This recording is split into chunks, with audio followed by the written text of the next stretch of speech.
자, 오늘은요, 사도행전 2장의 말씀을 통하여서 초대 교회에 일어났던 성령의 역사라는 제목으로 주의 말씀을 증거하겠습니다. 우리는 지난 시간에 성령을 하나님이 우리에게 부어주시는 그 이유에 대하여 말씀을 한번 살펴보았죠. 여러분, 하나님이 이 세상을 만드실 때에 사람을 만드셨어요. 사람을 마지막 날에 만드셨고, 그리고 하나님의 모양과 형상대로 지으신 이후에 하나님이 다른 피조물과 다르게 인간에게는 하나님의 모양과 형상의 그 코에 하나님의 생기를 후 불어넣으세요. 그리고는요, 성경에 기록하기를 그들이 살아있는 영, 생명이 되었다라고 성경은 기록하고 있습니다.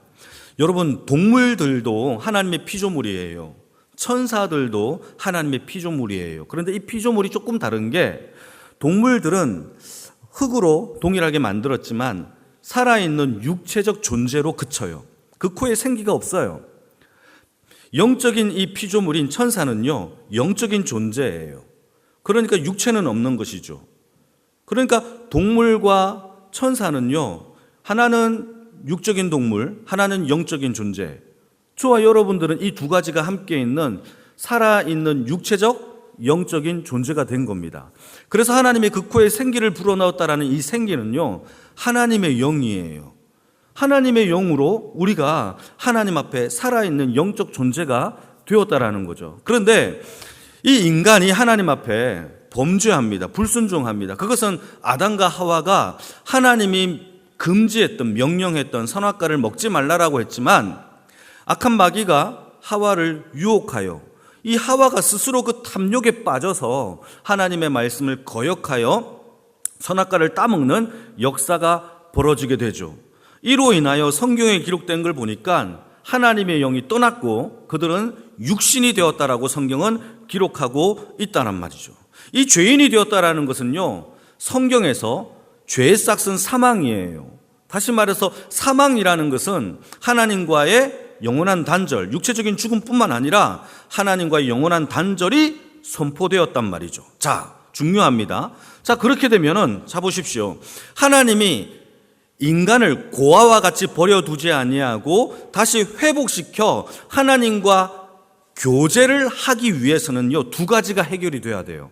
첫 번째는 인간의 죄, 속죄의 해결이 돼야 되고, 두 번째는요, 하나님의 영이 다시 부어져야 돼요. 그래야 하나님의 영으로 우리가 하나님과 교제가 다시 일어날 수 있기 때문이죠. 그래서 여러분, 우리의 속죄를 위하여 누가 오셨습니까? 그의 아들 예수가 이 땅에 오셔서 우리가 아직 죄인되었을 때, 우리가 아직 원수되었을 때에 예수님께서 십자가에 돌아가심으로 우리를 속죄하여 구원해 주신 것이죠. 구원받은 주의 백성들에게 그 마음에 하나님이 성령을 부어주셨고, 만민에게 모든 하나님의 영을 부어주셔서 남종이나 여종에게 부어주신 하나님의 영의 역사가 우리에게 일어난 겁니다. 그게 오순절 사건의 역사라고 지금까지 제가 설교를 한 겁니다. 이 부분을 베드로가 이야기를 해요. 사도행전 2장 말씀에서 같이 한번 읽어볼까요? 사도행전 2장 17절 18절 우리 자막을 같이 한번 읽어볼까요? 시작. 하나님이 말씀하시기를 말세에 내가 내 영을 모든 육체에 부어주리니 너희의 자녀들은 예언할 것이요 너희의 젊은이들은 환상을 보고 너희의 늙은이들은 꿈을 꾸리라. 그때 내가 내 영을 내 남종과 여종에게 부어주리니 그들이 예언할 것이요. 이게 마지막 때에 성령을 부어주셔서 하나님께서 우리를 회복시키시는 방법이에요. 예수를 보내어 주셔서 우리를 속량하시고 성령을 보내어 주셔서 하나님과 교제할 수 있는 주의 능력의 역사가 성령을 통하여서 교회를 일으켜 하나님의 나라를 꿈꾸게 하신 것이 바로 저와 여러분들에게 성령을 주신 목적이란 말이죠. 여러분, 그릇이 있는데 그릇에 음식을 담을 때에 오물이 있어요. 그러면 먼저 뭐부터 합니까? 설거지부터 하죠. 속량부터 먼저가 일어난 거예요. 그리고 우리에게 알맞은 음식을 부어주시는 것처럼 성령이 우리에게 부어주셔서 하나님의 거룩한 주의 성전이 된 것이 성경의 이야기입니다. 이렇게 그들이 성령을 받고 함께 기도할 때에 오순절날 성령은 임했고 그들이 성령의 충만함을 받아 성령이 말하게 하심을 따라 말을 한 거예요. 말을 하는데 놀라운 일이 벌어졌죠. 지난주의 이야기입니다. 제자들이 막 말을 하는데 각 나라의 방언을 그들이 하는 거예요. 이때 방언이라는 것은 another language라고 했죠. 다른 나라의 언어예요. 배우지도 않았던 러시아 말을 하는 거고 배우지도 않았던 프랑스 말을 하는 거예요. 그런데 문제는요, 프랑스 사람들이 배우지 않았던 그 언어를 말하게 함으로 듣는 거예요. 그 말은 우리나라 말인데? 우리는 프랑스 말인데? 너희들은 거기에서 언어를 배우지도 않았는데 어떻게 이런 말을 하느냐? 이런 난리가 난 겁니다. 여기에서 두 가지 반응이 일어나요. 어떤 사람은 성령의 역사다라고 선언하는 역사가 일어나고, 또 어떤 사람은 너희들이 술 취해서 지금 정신이 없구나, 미쳤구나 라는 일들이 벌어져요. 이게 지난주의 본문이라는 것이죠. 여러분, 이러한 상황 속에서 베드로가 어수선한 상황 속에서 벌떡 일어납니다. 그러자 11명의 사도들도 다 같이 벌떡 일어나요. 그게 바로 여러분 한번 읽어볼까요? 사도행전 2장 14절 말씀입니다. 같이 읽겠습니다. 시작. 베드로가 11사도와 함께 서서 소리 높여 이르되 유대인들과 예루살렘에 사는 모든 사람들아, 이 일을 너에게 알게 한 것이니 내 말에 귀를 기울이라 라고 하면서 15절부터 오순절날 베드로의 첫 설교가 시작이 돼요. 오순절날 베드로의 첫 설교가 시작이 돼요. 이 말씀을 들었던 사람들이 그 말씀을 받아 세례를 받고 그날 신도의 수가 3,000명이 늘어났다라는 것이 오늘 본문의 이야기라는 거죠. 자, 오늘 본문이 이거예요. 자, 그러면 여기에서 우리가 몇 가지 좀 짚고 넘어가야 될 게 하나 있어요. 그게 뭐냐? 여러분, 우리가 복음을 들을 때에 그 복음을 듣고 예수를 믿고 구원받는 것이 설교하는 사람이나 말씀을 전도하는 전도자의 말빨이나 능력이나 실력으로 한 사람이 변화되고 예수를 믿는 것일까요? 아니면 하나님의 능력일까요? 하나님의 능력인 거 믿으십니까? 그런데도 나는 말주변이 없어요 하면서 안 하잖아요.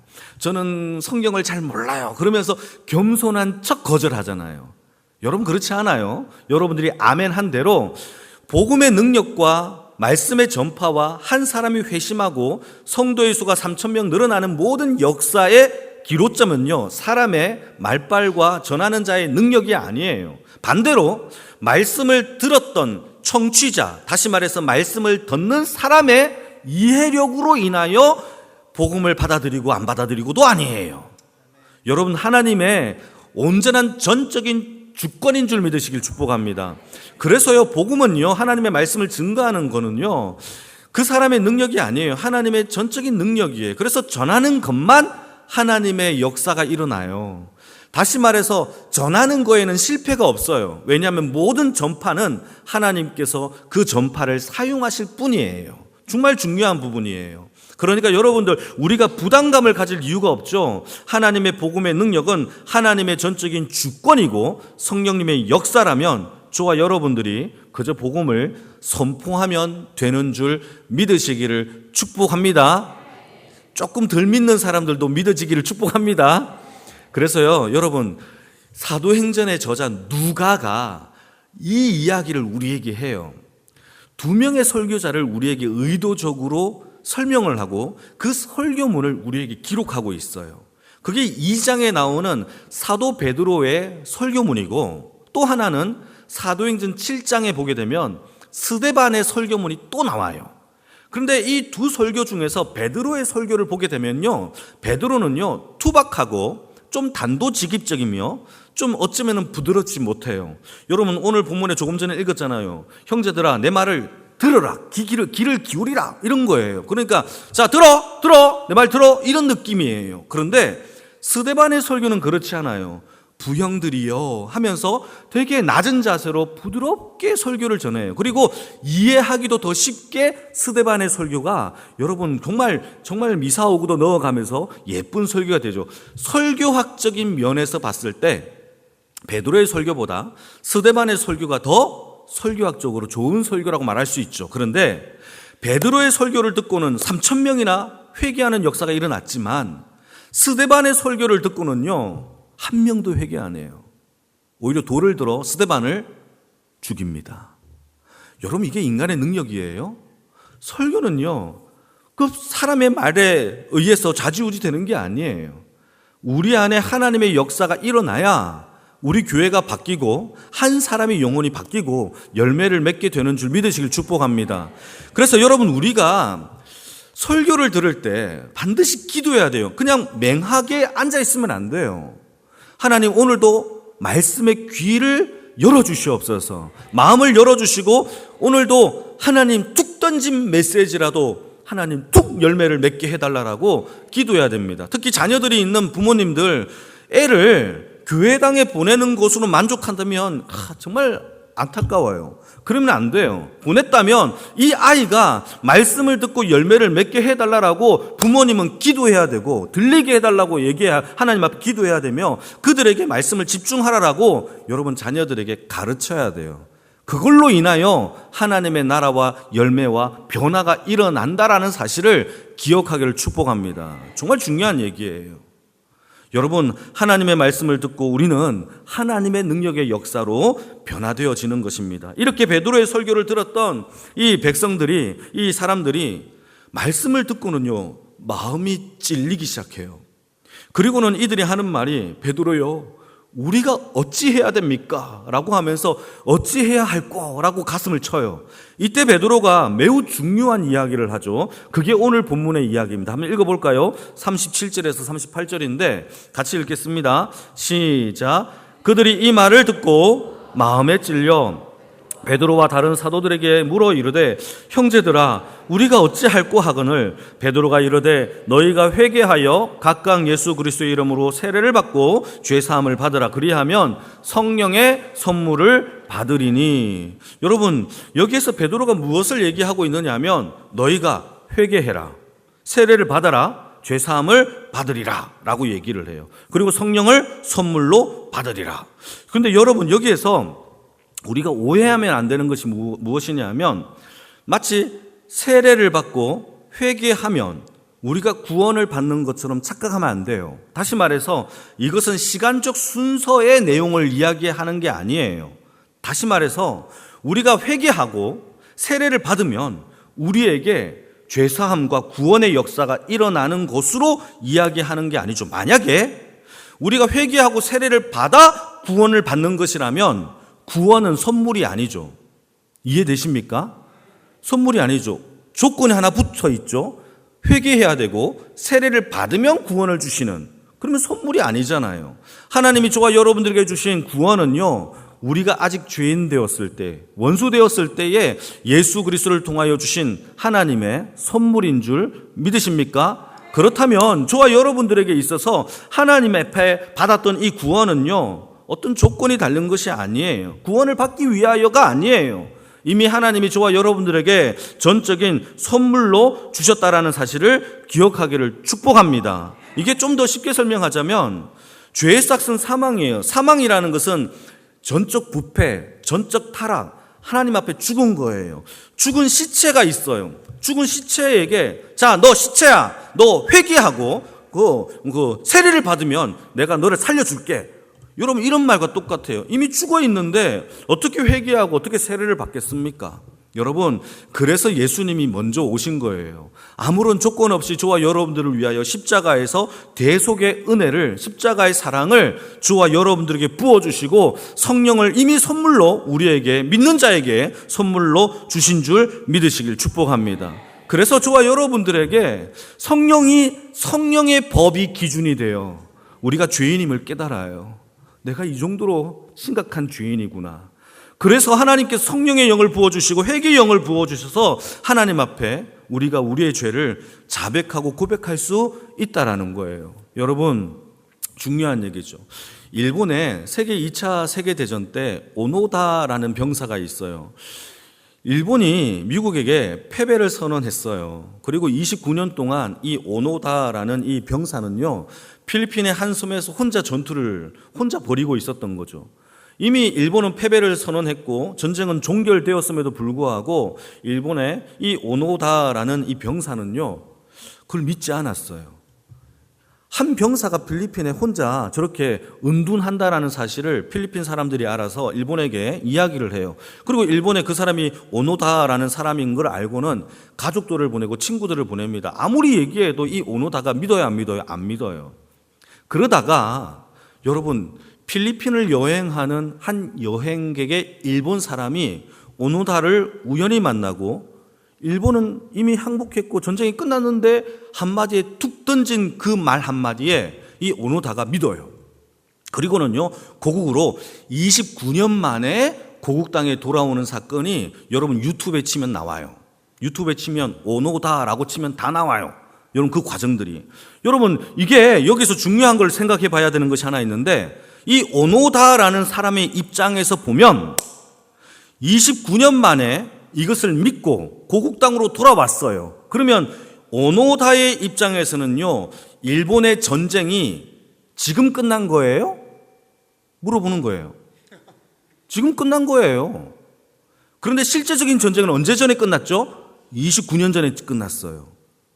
여러분, 이 기로점이 저와 여러분들에게 있는 거예요. 하나님의 나라는요, 2000년 전에 하나님께서 세상을 이겼다라고 십자가 가운데 승리를 선언했어요. 그런데 아직도 2000년이 지난 지금까지 이 세상의 어둠에 사는 자들은요, 혼자 어둠 속에서 울고 있어요. 그들에게 툭 던진 한마디의 메시지가 그 사람을 변화시켜요. 저와 여러분들에게도 그 일들을 하라고 성령을 부어, 그게 증인의 삶이에요. 설득시키는 삶이 아니에요. 저와 여러분들에게 주신 이 복음을요, 29년 동안 흑암에 사는 그들에게, 아니면 30년, 29년도 땡큐죠. 30년, 40년, 50년, 60년 살고 있음에도 불구하고 아무리 얘기해도 믿지 아니하는 그들에게 여러분, 성령의 역사가 저와 여러분들 삶 가운데 툭 던진 복음의 메시지 한마디로 그들이 변화되기를 주님의 이름으로 축복합니다. 그래서요, 저와 여러분들이 해야 될 일은요, 복음을 증거하는 것밖에 없어요. 그게 증인의 삶이에요. 언제 어디서든지 횟수에 따라, 여러분, 그건 횟수예요. 여러분, 질과 양으로 따질 필요가 없어요. 하나님의 말씀을 툭툭 던진 하나님의 백성이 되어지기를 주님의 이름으로 축복합니다. 전쟁이 끝났다고 선포하십시오. 예수님이 이 세상을 이겼다라고 선포하시면 돼요. 성령님이 우리를 주관하여 주셔서 하나님의 놀라운 역사의 능력의 열매들이 여러분들의 직장과 삶과 일터와 만나는 모든 사람들에게 일어나기를 축복합니다. 그래서 복음은요, 선포이지 설득이나 능력이 아니에요. 여러분, 하나님의 말씀을 선포하는 주의 백성이 되기를 축복합니다.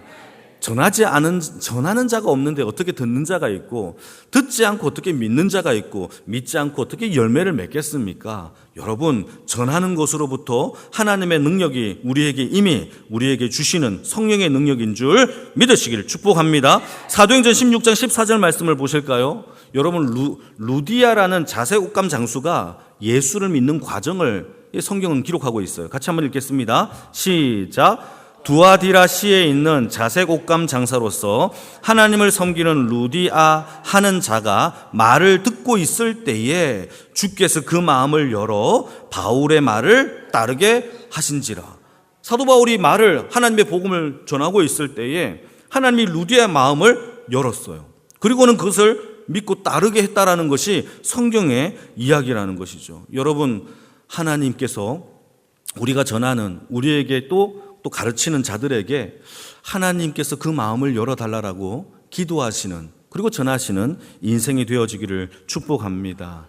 말씀을 아무리 잘 전해도요, 그 마음이 열리지 않으면 열매가 없어요. 그래서요, 우리는 기도해야 됩니다. 하나님이 택하신 자를 혹시 아시는 분 손 들어봐요. 지나가다가 저 사람은 하나님이 택했네, 전해야 되겠다, 그래서 가서 전하시는 분 있으면 손 들어보실까요? 그런 사람은 없어요. 하나님이 택하신 분은 아무도 몰라요. 하나님만 아세요. 만약에 안다면 우리가 골라서 복음을 전할 수 있으면 얼마나 좋을까요? 그러나 하나님이 택하신 자는 하나님만이 아시는 거예요. 그래서 복음을, 기회를 얻든지 못 얻든지 간에 전하는 거예요. 오늘 여기에 어떤 마음으로 왔는지 저는 몰라요. 그러나 저는 여러분, 오늘 이 시간에 최선을 다해서 열정을 다하여 복음을 전합니다. 말씀을 선포합니다. 그 이유는 이 작은 이 메시지로 인하여 여러분 중에 한 명이라도 그릇된 마음을 가졌다가 마음이 바뀌면 여러분, 그게 얼마나 큰 영광일까요? 그래서 우리가 만나는 모든 사람들에게 최선을 다하여 열정을 다하여 하나님의 사랑을 증거하는 주의 인생이 되어지기를 축복합니다. 우리는 선택된 자를 아무도 몰라요. 그래서 39절 말씀을 보시게 되면 이 약속은 이라고 되어 있는데 같이 한번 읽어볼까요? 39절 시작. 이 약속은 너희와 너희 자녀와 모든 먼데 사람 곧 우리 하나님이 얼마든지 부르시는 자들에게 하신 것이라. 이 약속이 뭐냐? 하나님의 말씀을 듣고 그들이 그 말씀을 받아 변화되어 3,000명이 회개한 그러한 하나님의 약속된 변화가 일으키는 사람들이, 이 약속이 누구에게? 너희와 너희 자녀와 모든 먼데 사람, 주께서 얼마든지 부르심에 합한 사람들에게 이 약속이 응해지는 거예요. 여러분, 그러니까 저와 여러분들은 하나님의 복음의 증인이 되기를 원하십니까? 그렇다면 전하는 것밖에 없어요. 고를 수도 없어요. 여러분 만나는 모든 사람들에게, 여러분 패역한 이 세대에게 하나님의 나라가 이미 임했다라고, 하나님께서 이 예수를 통하여 이 세상을 이미 이기게 하셨다라고 선포하는 여러분 주의 백성이 되기를 축복합니다. 29년 동안 혼자 전쟁을 벌이는 어리석은 혼자 전쟁, 지만 모르고 있었잖아요. 그에게 전쟁이 끝났다라는 이 종결에 의하여 그는 복음을 받아들이게 된 거예요. 여러분 한번 같이 읽어볼까요? 40절 말씀입니다. 40절 시작.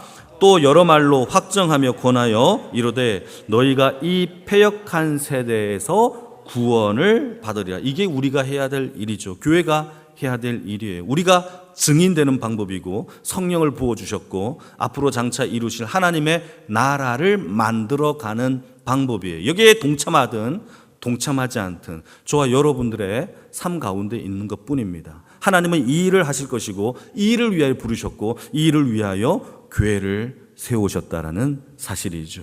여러분, 그래서 우리가 오늘 이 밤에 기도할 때에 나에게 부어주신, 나에게 선택하여 주신 나의 친구, 친척, 또 가족들을 위하여 기도하면서 그 사람이 복음을 받아 변화될 수 있도록 해달라고 여러분 기도하는 이 밤이 되어지기를 축복합니다.